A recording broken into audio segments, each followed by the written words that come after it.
मित्रों, हमारे जीवन के दो अटल सत्य हैं, जन्म और मृत्यु। जन्म को तो आज के विज्ञान के माध्यम से उस पर काबू पाया जा सकता है, लेकिन मृत्यु पर काबू पाना एक असंभव बात है।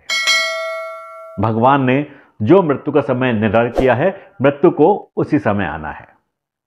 हाँ, ज्योतिष शास्त्र के माध्यम से हम उस समय का आकलन अवश्य कर सकते हैं, लेकिन उसके अंदर हस्तक्षेप बिल्कुल भी नहीं कर सकते। इसी के बारे में महर्षि पाराशर जी ने हमें कुछ सिद्धांत दिए। आज हम महर्षि पाराशर जी के एक सिद्धांत का यहां पर विस्तार से अध्ययन करेंगे, जिसके माध्यम से हम यह ज्ञात कर सकते हैं कि मृत्यु का लगभग समय क्या होगा और किन कारणों से हमारे जीवन का अंत होगा, यानी मृत्यु होगी या मृत्यु तुल्य हमें कष्ट प्राप्त होंगे। तो चलिए मतलब चलते हैं और महर्षि पाराशर जी के एक खूबसूरत सिद्धांत को समझने का प्रयास करते हैं।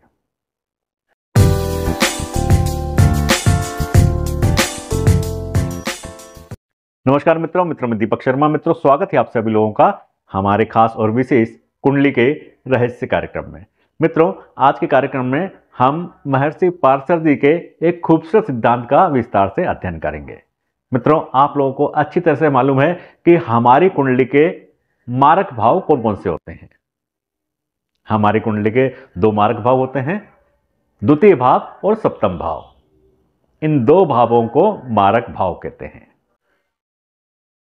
अब लग्न से जो अष्टम भाव होता है वह आयु का भाव होता है या मृत्यु का भाव होता है। जब हमारी मृत्यु होगी तो उसी समय से हम उस आयु का आकलन करते हैं। तो अष्टम भाव आयु का भाव होता है और अष्टम से अष्टम यानी तृतीय भाव वह भी आयु का भाव होता है। तो इस तरह से हमारे पास चार भाव हुए, दो मारक भाव और दो आयु भाव। अब मारक भाव के जो स्वामी होते हैं उन्हीं को हम मार्केश कहते हैं। अब इन मार्केश के द्वारा ही हम मृत्यु के समय का आकलन करते हैं। अब सिद्धांत को समझने से पहले हम कुछ भावों के बारे में और विस्तार से समझ लेते हैं। मित्रों, किसी भी भाव से जो 12वां भाव होता है वह उस भाव की हानि करता है, उस भाव का व्यय करता है। जैसे लग्न से जो 12वां भाव है यानी द्वादश, तो वह भाव व्यय का भाव होता है और यह लग्न का व्यय करेगा, यानी हमारा व्यय करेगा। लग्न हम स्वयं हैं तो हमें स्वास्थ्य के प्रति कुछ परेशानियां पैदा हो सकती हैं, तो उसके बारे में इस भाव से ही अध्ययन किया जाता है। तो जब हम यह आकलन करेंगे तो द्वादश भाव का भी विशेष रूप से यहां पर हमें ध्यान देना होगा। इसके अलावा हमारी कुंडली के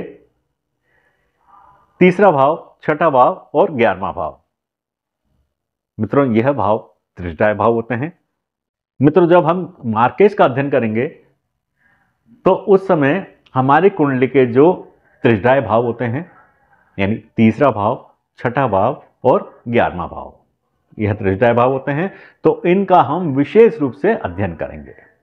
इसके अलावा हमारी कुंडली के जो त्रिक भाव हैं उनका भी हम जब यह अध्ययन करेंगे तो उनको भी हम विशेष रूप से ध्यान रखेंगे। हमारी कुंडली के त्रिक भाव होते हैं छठा भाव, 8वां भाव और 12वां भाव।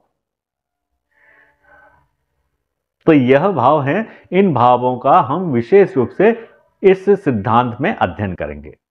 अब मित्रों, हमारी कुंडली के जो मार्केश होते हैं, सबसे पहले हमें दशा देखनी है कि मार्केश की दशा आपके जीवन में कब आती है। उसी के बाद हमारा अध्ययन आरंभ होता है, क्योंकि मार्केश की दशा जब आएगी तभी जो मार्केश होगा वह प्रभावी होगा और हमें कष्ट देने वाला होगा। द्वितीय भाव और सप्तम भाव, यह दो मार्केश हैं। इन दोनों मार्केशों में से किसी की भी यदि दशा आ जाती है तब आपके कष्ट आरंभ होते हैं। मित्रों, मार्केश की दशा आने का मतलब यह बिल्कुल भी नहीं है कि मार्केश की दशा आरंभ हुई तो आपकी मृत्यु होगी। इसका मतलब यह होता है कि आपको मृत्यु तुल्य कष्ट मिलेंगे।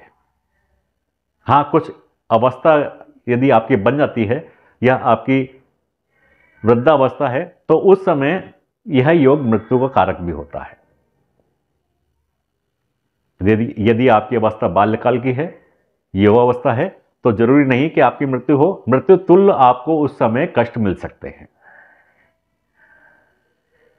तो अब महर्षि पाराशर जी का जो सिद्धांत है वह सिद्धांत कहता है कि जब भी यह दो जो मार्केस हैं इनकी दशा आरंभ होगी तो उस दशा में यदि तीसरा भाव, छठा भाव या एकादश भाव यानी त्रिशाय भाव के स्वामी, इनके स्वामी की अंतर्दशा होगी, तब वह समय अत्यंत ही पीड़ादेय होगा या फिर मृत्यु तुल्य कष्ट देने वाला होगा। दोनों मार्केस में से द्वितीय भाव या सप्तम भाव के स्वामी में से किसी की दशा आरंभ हो जाती है और उस दशा के अंदर अंतर्दशा यदि तीसरे भाव, छठे भाव या एकादश भाव की हो, तब वह समय अत्यधिक कष्ट देने वाला होता है, मृत्यु तुल्य कष्ट देने वाला होता है। इसके अलावा यदि इन दोनों मार्केसों में से किसी एक मार्केस की दशा आरंभ हो जाती है और उस दशा के अंदर त्रिक भाव के स्वामी यानी छठे भाव, आठवें भाव और 12वें भाव के स्वामी की अंतर्दशा आ जाती है, तब वह अत्यधिक पीड़ा देने वाली होती है या मृत्यु तुल्य कष्ट देने वाली होती है। और यदि आपकी वृद्धावस्था है तो उस समय यह मृत्यु का कारण भी बनती है। तो जब भी हम मार्केस का आकलन करेंगे तो उसके अंदर त्रिशदाय भाव और त्रिक भाव के स्वामी की अंतर्दशा अवश्य देखेंगे। जब भी त्रिशदाय भाव या त्रिक भाव के स्वामियों की अंतर्दशा आरंभ होगी तो वह समय आपका मृत्यु तुल्य कष्ट देने वाला होगा। अब मृत्यु तुल्य कष्ट कैसे मिलते हैं? मान लीजिए सूर्य आपके मार्केस हैं और इनकी दशा आरंभ हुई, तो सूर्य किस प्रकार का आपको कष्ट दे सकते हैं? सूर्य पिता के कारक हैं। आपके पिता से आपको कष्ट मिल सकता है, आपके पिता से आपका झगड़ा हो सकता है, तनाव हो सकता है, या आपकी पैतृक संपत्ति संबंधित कोई विवाद हो सकता है। उस विवाद में आपको मृत्यु तुल्य कष्ट मिल सकता है, आप पैतृक संपत्ति से दूर जा सकते हैं। हो सकता है आपके पिता आपको पैतृक संपत्ति ना दें, या इसके अलावा आपको हड्डियों की चोट लग सकती है, आपके आंखों में परेशानी पैदा हो सकती है, आपको दिल की कोई बीमारी हो सकती है। इस प्रकार की पीड़ाओं का सामना आपको उस समय करना होगा। यह आपके लिए मृत्यु तुल्य कष्ट होगा। यदि मान लीजिए चंद्रमा मार्केश हैं, तब आपके लिए मृत्यु तुल्य कष्ट किस प्रकार के होंगे? आपका अपनी माता से कुछ तनाव हो सकता है, माता से कष्ट में आपको मिलेगा, कोई ना कोई परेशानी आपकी उस समय पैदा होगी, आपको स्वास्थ्य संबंधी कोई बीमारी हो सकती है, स्वास्थ्य आपका खराब हो सकता है, कफ जन्य रोग आपको हो सकते हैं, और वह रोग भी इस प्रकार की मात्रा में होंगे कि वह समय आपका मृत्यु तुल्य कष्ट देने वाला होगा।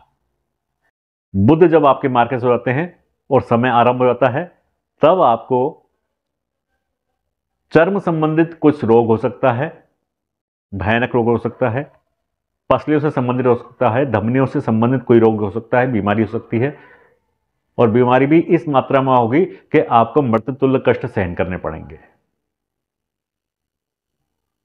आपकी बुद्धि खराब हो जाएगी, वाणी खराब हो जाएगी।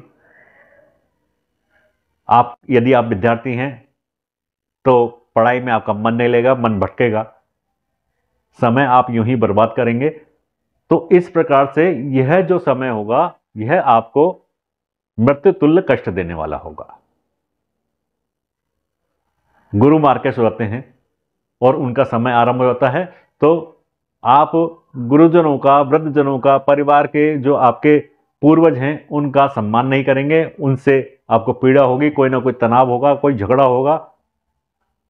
इस प्रकार का आपको ऐसा तनाव मिलेगा कि आप अपमानित होने लगेंगे। जो आपके समाज में आपकी इज्जत बनी होगी वह इज्जत धूमिल होने वाली होगी। तो इस प्रकार के आपको उस समय कष्टों का सामना करना पड़ेगा।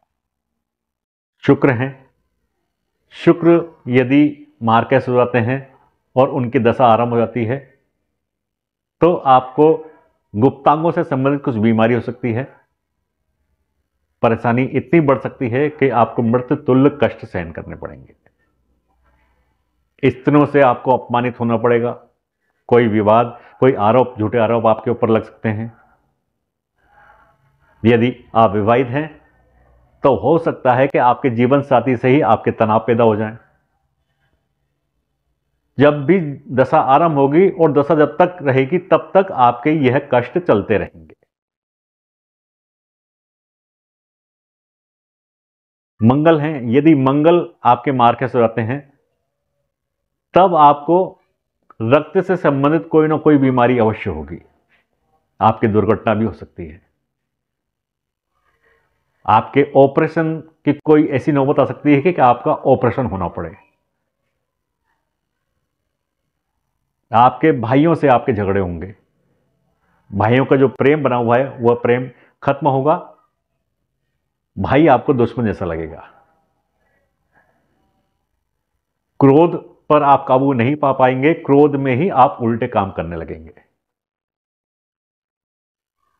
यदि आप अविवाहित हैं तो विवाह का जो ये दशा होगी, इस दशा में विवाह के योग नहीं बनेंगे। तो इस प्रकार की पीड़ाएं उस समय मिलेंगी। मृत्यु तुल्य कष्ट आपको उस समय मिलेगा। यदि शनि आपके मार्कस हो जाते हैं तो जैसे ही दशा आरंभ होगी, शनि की दशा मृत्यु का कारण भी बन सकती है। क्योंकि हमारी कुंडली के अंदर शनि, मंगल, राहु, केतु यह ऐसे ग्रह हैं कि जब भी इनकी मार्केस की दशा आती है, ये मार्केस बनते हैं, तब यह मृत्यु तुल्य कष्ट तो देते ही हैं, इसके अलावा यह मृत्यु का कारण भी बनते हैं। कई उदाहरणों में ऐसा देखने को मिला कि यही मृत्यु का कारण बने। तो यह जो हमारे मुख्य ग्रह हैं, जब यह मार्केस बनते हैं तब इस तरह के कष्ट हमें हमारे जीवन में देखने को मिलते हैं। तो इस प्रकार से हमें मार्केस की दशा में मृत्यु तुल्य कष्टों का सामना करना पड़ता है। लेकिन इसका मतलब यह बिल्कुल भी नहीं है कि मार्केस की दशा जो आरंभ हुई है उस दशा में जो अंतर दशा है, यदि त्रिजडाय भाव के स्वामी की या त्रिक भाव के स्वामी की अंतर दशा आ जाती है तो उसमें हमें मृत्यु मिलेगी। मृत्यु तुल्य कष्ट भी मिल सकते हैं। तो इससे घबराने की बिल्कुल जरूरत नहीं है। यदि आपकी कुंडली में ऐसे योग बने हैं तो उस स्थिति में हमें सावधान रहना है और उसके उपाय अवश्य करने हैं। इस दशा से, मार्केट की दशा से बचने के लिए एक उपाय है कि उस दशा को आरंभ होने के बाद आप महामृत्युंजय मंत्र का जाप कर सकते हैं। तो मित्रों, यह था हमारा आज का विशेष कार्यक्रम। अगले कार्यक्रम में फिर एक विषय पर विस्तार से चर्चा करेंगे। तब तक के लिए मित्रों आगे दीजिए नमस्कार। जय श्री राम।